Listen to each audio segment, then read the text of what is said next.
آج میں آپ کے ساتھ محرم الحرام کے بارے میں کچھ انفارمیشن شیئر کروں گی اور میں امید کرتی ہوں کہ اس ویڈیو کے اینڈ تک آپ کو بہت سی نئی باتوں کا پتہ چلے گا، اسی لیے ویڈیو کو اینڈ تک دیکھیں اور اگر اچھی لگے تو لائک اینڈ شیئر کرنا مت بھولیے گا۔ معزز سامعین، السلام علیکم ورحمۃ اللہ وبرکاتہ۔ محرم کے لغوی معنی ہے ممنوع، مقدس، حرام کیا گیا، عظمت والا اور لائق احترام۔ محرم ہجری کیلنڈر کا وہ مہینہ ہے جس سے اسلامی سال کا آغاز ہوتا ہے۔ محرم اور اہم تاریخی واقعات۔ ماہ محرم کو بعض تاریخی واقعات کے پیش نظر ایک خاص اہمیت حامل ہے۔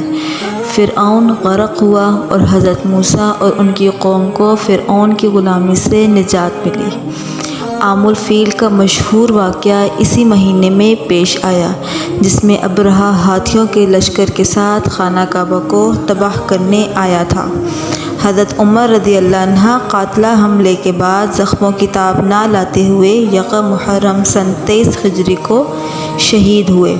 حضرت حسین رضی اللہ عنہ اپنے خاندان کے بہت سے افراد کے ہمراہ 10 محرم الحرام سن 61 ہجری کو میدان کربلا میں شہید ہوئے۔